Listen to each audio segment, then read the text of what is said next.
भक्तों, आप सभी को वट सावित्री की ढेर सारी शुभकामनाएं। दोस्तों, करवा चौथ की तरह ही वट सावित्री का भी एक सुहागिन महिला के लिए बहुत ही विशेष होता है। यह वो पावन दिन है जब एक पत्नी अपने पति की लंबी आयु और उनके अच्छे स्वास्थ्य के लिए पूरे श्रद्धा और भाव से व्रत रखती हैं। लेकिन आजकल की भागदौड़ भरी जिंदगी में अगर आपके पास समय का अभाव है या पूजा की बहुत ज़्यादा सामग्री नहीं है तो आप सरल तरीके से पूजा कैसे कर सकते हैं। आज के इस वीडियो में मैं आपको वट सावित्री की सबसे आसान और संपूर्ण पूजा विधि बताने जा रहा हूं।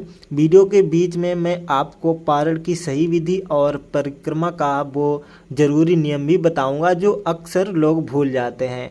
इसलिए वट सावित्री की कृपा पाने के लिए इस वीडियो को बिना स्किप किए अंत तक जरूर देखिएगा। तो चलिए शुरू करते हैं। वट सावित्री के दिन महिलाओं को सुबह जल्दी उठकर स्नान आदि से निवृत्त हो जाना चाहिए।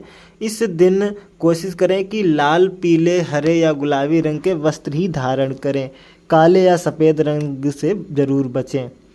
अगर आपके यहाँ शादी का जोड़ा पहनकर पूजा करने का नियम है तो आप उसे ज़रूर पहनें। अपने सिर पर शादी की चुन्नी जरूर डालें और 16 श्रृंगार जरूर करें। पैरों में महावर, हाथों में एक दिन पहले लगी हुई मेहंदी, मंगलसूत्र, नथिया और मांग का टीका। कहने का अर्थ है कि आज के दिन महिलाओं को खूब सच समझ कर ही पूजा करनी चाहिए क्योंकि यह सुहाग का पर्व है। अब बात करते हैं पूजा के स्थान की। वट सावित्री का पूजन मुख्य रूप से वट वृक्ष की यानी बरगद के पेड़ के नीचे ही बैठकर किया जाता है।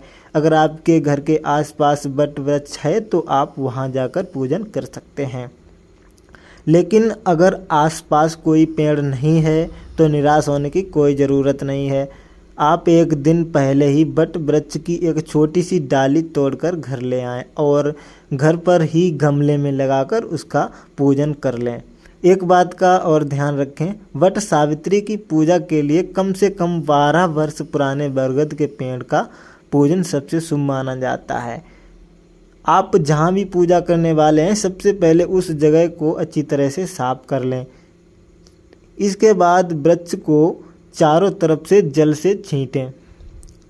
और इस दिन एक खास परंपरा भी है कि महिलाएं वट वृक्ष के पत्तों से बना गहना पहनती हैं। तो पूजा शुरू करने से पहले एक वट वृक्ष के पत्ते को अपने जूड़े या चोटी में ज़रूर लगा लें।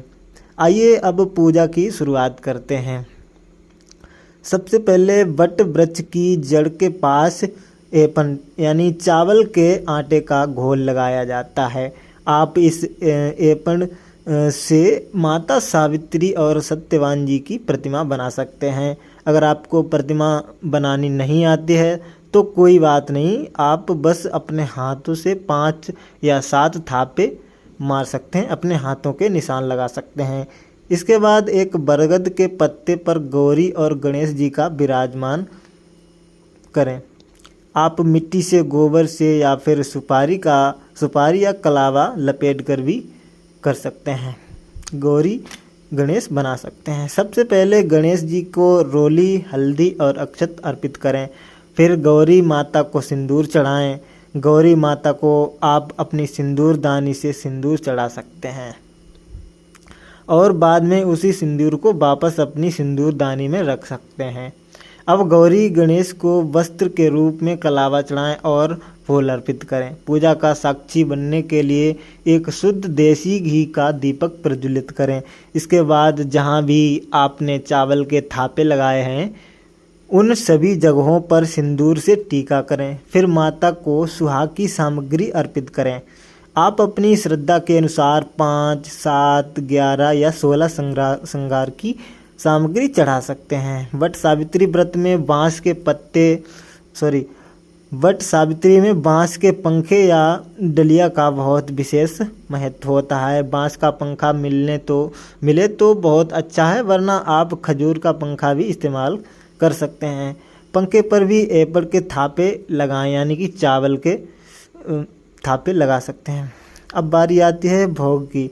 इस व्रत में गुलगुले, पुए, पूड़ी या बरगद के फल के आकार के पुए, जिन्हें वर्गदाही कहते हैं, उनका भोग लगाया जाता है। साथ में 5 प्रकार के ऋतु फल और सबसे ज़रूरी चीज़ भीगे हुए चने ज़रूर अर्पित करें। हर राज्य और परिवार के नियम अलग अलग हो सकते हैं, तो आप अपने पारिवारिक रीति रिवाजों के अनुसार भोग लगा सकते हैं। भोग के बाद हाथ में थोड़े से चने के दाने लेकर वट सावित्री व्रत की कथा सुनें। कथा पूरी होने के बाद उन चने के दानों को पेड़ के नीचे छोड़ दें। अब शुरू होती है सबसे महत्वपूर्ण विधि, यानी वट वृक्ष की परिक्रमा। वैसे तो 108 परिक्रमा का नियम है, लेकिन अगर संभव ना हो तो आप 5, 11 या 21 परिक्रमा भी कर सकते हैं। अपने हाथ में कच्चे सूत का धागा लें और ध्यान रखें कि इस धागे में कहीं भी गांठ नहीं होनी चाहिए। अब परिक्रमा शुरू करें। जितनी बार आप परिक्रमा करें उतनी बार पेड़ पर सिंदूर लगाएं और चने का एक दाना वहां छोड़ते जाएं। परिक्रमा करते समय मन ही मन प्रार्थना करें, हे वट देवता, हे ब्रह्मा, हे विष्णु, हे महेश, जिस तरह माता सावित्री ने अपने सुहाग की रक्षा की थी, वैसे ही आप मेरे पति की भी रक्षा करें और मुझे सदा सौभाग्यशाली रहने का वरदान दें। एक बहुत ही ज़रूरी बात, जो गर्भवती महिला हैं उन्हें वट वृक्ष की परिक्रमा बिल्कुल नहीं करनी चाहिए। वो सिर्फ अपनी जगह पर ही खड़े होकर हाथ जोड़ लें। ये सब काम पूरे होने के बाद बड़े ही प्रेम भाव से गणेश जी, माता गौरी और वट वृक्ष की आरती करें। इसके बाद गौरी माता से सुहाग लिया जाता है।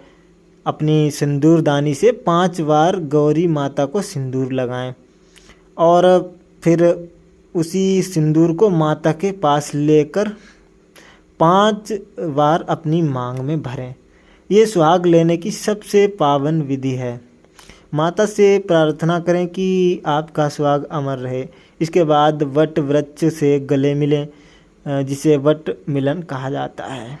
फिर जो पंखा आपने चढ़ाया था उससे वट देवता को हवा करें और बाद में उसी पंखे से अपने पतिदेव को भी हवा करें।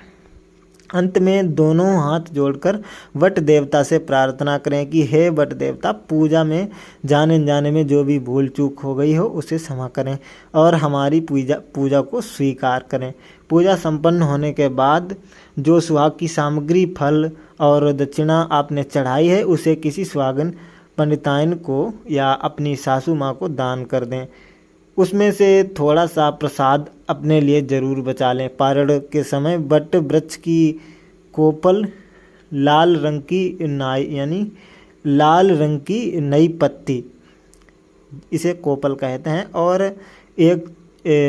एक चने को पानी के साथ बिना चबाए सीधा निगल जाए। इसके बाद ही कोई अन्न ग्रहण किया जाता है। तो दोस्तों, यह थी वट सावित्री पूजा की संपूर्ण और सरल विधि। दोस्तों, मैं जानता हूँ कि मुझसे थोड़ी बहुत गलती हुई है, तो मैं माफ़ी चाहता हूँ।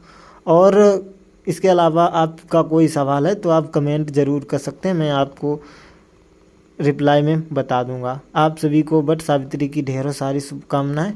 हर हर महादेव।